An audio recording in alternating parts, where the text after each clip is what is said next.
পুরুষ পুরুষ মানেই কি খারাপ? না, কখনো নয়। অনেকের পুরুষ সম্পর্কে একটা আলাদা ধারণা যেন তৈরি হয়ে গেছে। পুরুষ মানেই খারাপ, পুরুষ মানেই একটা বিশেষ কিছু। কিন্তু না, তা কিন্তু নয়। একটু যদি আমরা অন্যরকমভাবে বিষয়টাকে ভাবি তাহলে কেমন হবে? আসুন একটু শুনুন, তাহলে বুঝতে পারবেন।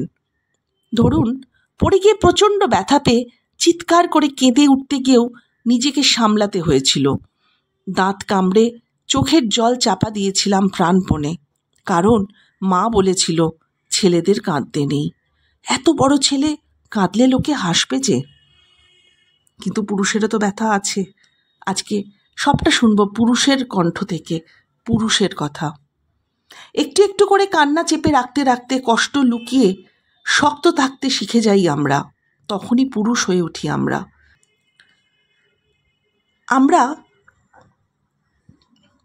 পড়াশোনা শেষ করার পর প্রেমিকা তাগাদা দেয়, তাড়াতাড়ি কিছু একটা করো, একটা চাকরি খোঁজো, নইলে বাবা যে কিছুতেই তোমাকে মেনে নেবে না। আমরা কিন্তু কিছুতেই প্রেমিকাকে হারাতে চাই না, তাই হন্যে হয়ে চাকরি খুঁজি। তবু একদিন ওই চোখের সামনে আমাদের প্রথম প্রেম অন্য কারো হয়ে যায়। চোখের জল লুকিয়ে রেখে আমরা বুঝি বেকার হওয়াটা পুরুষের অক্ষমতা, নারীর নয়। ভিড় বাসে অনেকক্ষণ দাঁড়িয়ে থাকতে থাকতে একটা মাত্র সিট খালি হতেই তাড়াতাড়ি আমরা আমার পাশের কোনো মহিলা থাকলে তাকে বসিয়ে দিই। যদিও আমরাও প্রচণ্ড পা টনটনে ব্যথা অনুভব করি, কিন্তু তা সত্ত্বেও আমরা দাঁড়িয়ে থাকি। শরীরটা তো মানুষেরই, বিদ্রোহ তো করবেই, কিন্তু তবু নিজের প্রিয়জন বা নিজের পরিবারের কোনো স্ত্রীকে সেই সিটটিতে বসিয়ে দিয়ে আমরা কিন্তু অনেক অনেক আনন্দ পাই, অনেক খুশি হই, নিজেরা কষ্ট করেও।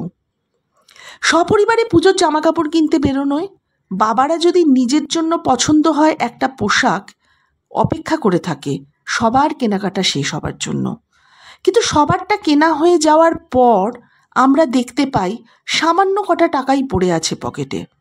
স্ত্রী যখন বলেন, আরে তোমার জন্য কিছু একটা কেনো, আমরা তখন মৃদু হেসে বলি, ধুর, আমি আর কি কিনবো?